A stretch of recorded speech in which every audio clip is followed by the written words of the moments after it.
జాతీయవాద జర్నలిజానికి అసలైన వేదిక నేషనలిస్ట్ హబ్ ని సబ్స్క్రైబ్ చేసుకోండి. నోటిఫికేషన్స్ కోసం బెల్ ఐకాన్ పై క్లిక్ చేయండి. జై శ్రీరామ్. ఈరోజు ఖమ్మం పార్లమెంటు ఎన్నికల దృష్ట్యా వివిధ పార్టీల వాళ్ళు పారాచూట్లు వేసుకొని దిగారు. కానీ భారతీయ జనతా పార్టీ నిస్వార్థ సేవకుడు తాండ్ర వినోద్రావు గారికి టికెట్ ఇచ్చారు. ఆయన ప్రజా జీవితంలో గత 15 సంవత్సరాల నుంచి ప్రజా జీవితంలో ఉన్నాడు, సేవ చేశాడు, 10 మందికి సహాయపడ్డాడు. ఈరోజు కాంగ్రెస్ పార్టీ కానీ బీఆర్ఎస్ పార్టీ ఇక దాని గురించి మేము మాట్లాడడం.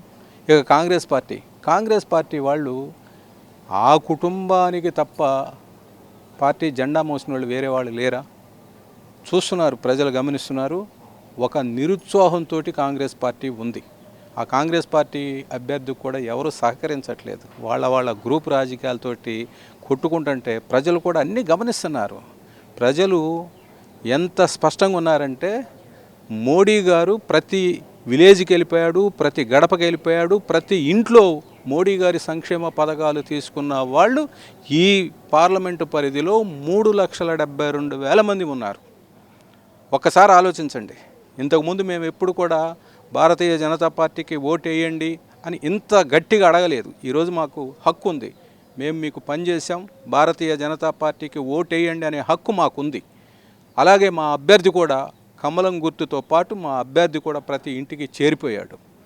ప్రజలు చాలా స్పష్టంగా ఉన్నారు. ఈసారి భారతీయ జనతా పార్టీని ఈ ఖమ్మం పార్లమెంటు నియోజకవర్గంలో గెలిపియాలని ప్రజలు నిర్ణయించుకున్నారు. మేము లక్షలు ఖర్చు పెట్టి జనాల్ని మొబిలైజ్ చెయ్యం. చాప కింద ఉన్న నీరులాగా మోడీ గారు వెళ్ళిపోయారు. ఆ రామ మందిర ప్రాణ ప్రతిష్ఠ రోజు కులాలకు అతీతంగా, మతాలకు అతీతంగా ప్రతి ఇంటి మీద కాషాయ ధ్వజం ఎలా అయితే ఎగిరిందో, ఈ ఎన్నికల్లో పార్టీలకు అతీతంగా, కులాలకు అతీతంగా, మతాలకు అతీతంగా భారతీయ జనతా పార్టీ కమలం గుర్తుకు ఓటేస్తున్నారు. మూడోసారి భారత ప్రధాని శ్రీ నరేంద్ర మోడీ గారిని మూడోసారి భారత ప్రధాని చేయడానికి స్పష్టంగా ప్రజలు నిర్ణయించుకున్నారు. దేశమంతా కూడా బీజేపీ గాలే వేస్తుంది. ఇక్కడ ఖమ్మం పరంగా చూసుకుంటే కుటుంబ పాలన అయిపోయింది. ఒకవైపు పొంగులేడు నా తమ్ముడికి ఇమ్మని, అలాగే బట్టి నా భార్యకి ఇమ్మని, అలాగే తుమ్మల నాగేశ్వర గారు నా కొడుకు ఇమ్మని అడుగుతున్నారు. కాంగ్రెస్ పరంగా చూస్తే కుటుంబ పాలన అయిపోయింది. ఇప్పటిదాకా మన బీఆర్ఎస్ వాళ్ళు అన్నారు, వీళ్ళు కూడా కుటుంబ పాలన సాగిస్తున్నారు. కానీ వినోద్ కుమార్ గారికి ఇవ్వటం వల్ల మొత్తం దేశమంతా కూడా బీజేపీ నడుస్తుంది. యూత్ని ఎవరిని మాట్లాడించినా కానీ బీజేపీకి ఓటేస్తున్నాం తప్పితే ఇక దేనికి అంటలేదు. కాబట్టి ఖమ్మం ప్రజలు కూడా అందరూ కూడా వినోద్ కుమార్ గారిని గెలిపిస్తే ఖమ్మం డెవలప్మెంట్ బాగవుతుంది. ఈయన ఖమ్మం లోకల్ వారు. అలాగే ఖమ్మంలో కూడా స్టేషన్ పరంగా చూసుకుంటే మంచి ట్రైన్లు ఆగడానికి అవకాశాలు ఉన్నాయి. ఖమ్మం డెవలప్ కూడా చేస్తారు, చాలా మంచిగా డెవలప్ చేస్తారు. దేశమంతా కూడా బీజేపీ గాలివిస్తుంది. ఎక్కడైనా చూసుకోండి మీరు, ఎంపీ స్థానాలు ఎన్నైతే ఉన్నాయో 17 కూడా బీజేపీ రావడానికి అవకాశాలు ఉన్నాయి. మొత్తం మన తెలంగాణ పరంగా చూసుకుంటే 17 మల్కాజ్గిరి చూసుకోండి, అలాగే ఖమ్మం, వరంగల్ ఎక్కడైనా కానీ బీజేపీ గాలివిస్తుంది. అందరు కూడా బీజేపీకి వేసి వినోద్ కుమార్ గారిని గెలిపించడం వల్ల చాలా మంచి జరుగుతుంది.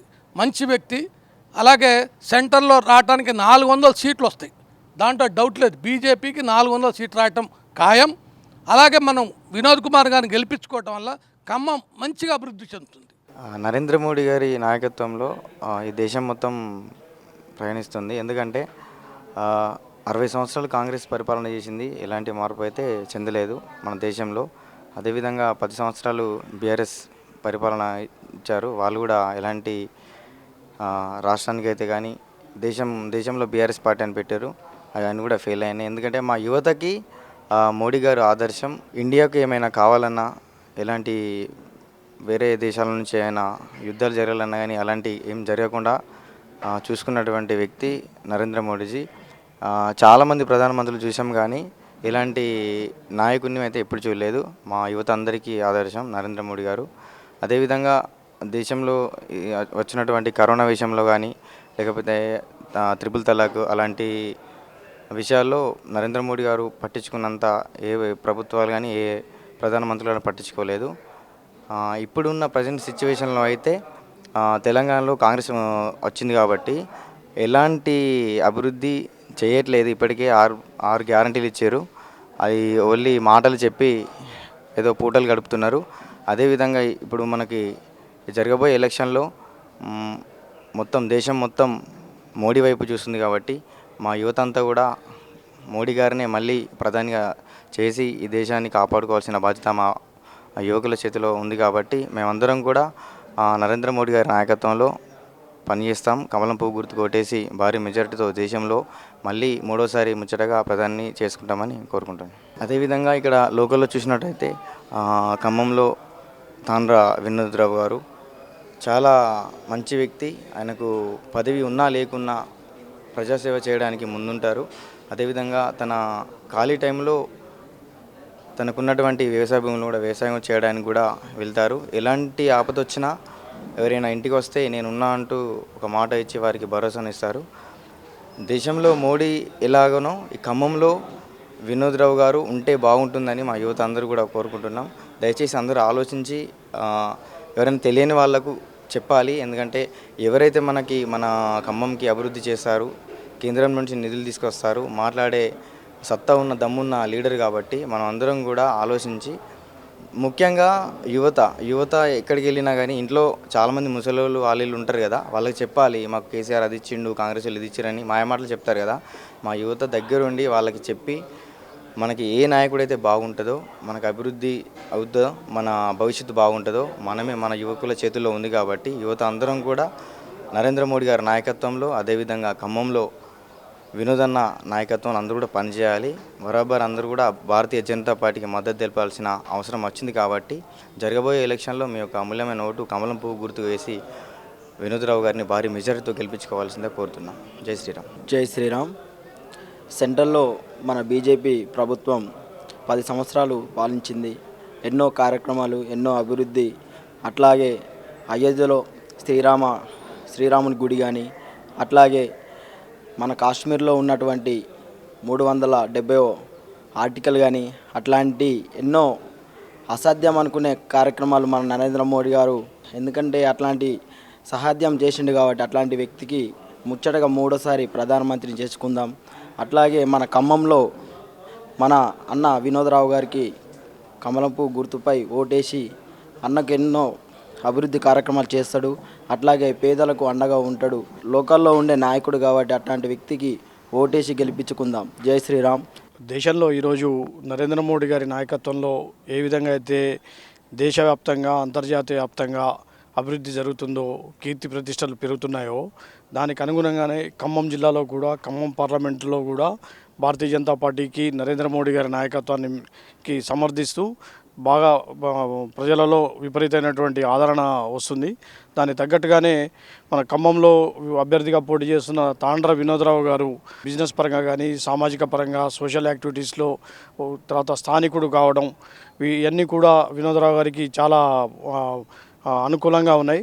అదేవిధంగా ఇక్కడ పోటీ చేస్తున్న అభ్యర్థుల్ని పోల్చుకుంటే వినోద్రావు గారికి వారికి ఎటువంటి పోలిక పొంతన లేదు. ఒకరి మీదనేమో ఈడీ కేసులు, సిబిఐ కేసులు, ఇంకా రకరకాల కేసులు ఉన్నాయి. ఇంకొక అభ్యర్థి మీదనేమో కుటుంబ పాలన, తర్వాత ఈ మధ్యనే చూసాం ఓఆర్ఆర్ దగ్గర 7.5 కోట్లు పట్టుకున్న కేసులో వారు నిందితుడు ఆ కేసులో. కానీ ఎటువంటి మచ్చలేని మనిషి, ఎన్నో రకాలుగా అభివృద్ధి కార్యక్రమాలు, సాంకేతిక విషయాలలో, సామాజిక విషయాలలో, స్వచ్ఛంద రంగంలో సంబంధించి ఎన్నో కార్యక్రమాల్లో దిగ్విజయంగా చేస్తూ కొన్ని వందల వేల మందికి ఉపాధి కల్పిస్తూ ఉన్నటువంటి వినోద్రావు గారు ఒకవైపు స్థానికుడు, ఖమ్మం జిల్లాలో చదువుకున్నవాడు, ఖమ్మం జిల్లాలో పుట్టి పెరిగినవారు, ఖమ్మం జిల్లాతోటి వారి కుటుంబానికి భద్రాచలం రాములవారి దేవాలయానికి వారికి ఉన్న సాన్నిహిత్యం, వినోద్రావు గారి యొక్క వ్యక్తిత్వం మిగతా అభ్యర్థులకి ఇది లేకపోవడం వల్ల దానికి తోడు నరేంద్ర మోడీ గారి యొక్క పరిపాలన, మచ్చలేని పరిపాలన, గత 10 ఏళ్లుగా ఎటువంటి ఒక స్కామ్ కానీ, ఒక అవినీతి ఆరోపణ కానీ, కర్ఫ్యూలు లేని భారతదేశం, ఇటువంటి సామాజిక ఉద్రిక్తతలు లేని భారతదేశం ప్రజలు చూస్తున్నారు. ఖమ్మం జిల్లా ప్రజలు చాలా విజ్ఞులు. గతంలో ఇక్కడ ఉన్నటువంటి కమ్యూనిస్ట్ పార్టీలు నామరూపాలు లేకుండా చేశారు. రాబోయే రోజులలో బీఆర్ఎస్ పార్టీని, కాంగ్రెస్ పార్టీని కూడా నామరూపాలు లేకుండా చేస్తూ వినోద్రావు గారి విజయం అనేది తథ్యం. వినోద్రావు గారు విజయ దిశలో ఉన్నారని చెప్పి తెలియజేస్తారు. ఈ వీడియో మీకు నచ్చినట్టయితే లైక్ చేయండి, 10 మందికి షేర్ చేయండి. అలాగే కామెంట్ల రూపంలో మీ అభిప్రాయాలను మాతో పంచుకోండి. Nationalist hub group of channels ను సబ్స్క్రైబ్ చేసుకుని తెలుగునాట జాతీయవాద జర్నలిజాన్ని ప్రోత్సహించండి. ఈ వీడియో కింద ఉన్న బెల్ ఐకాన్ పై క్లిక్ చేయడం మర్చిపోవద్దు.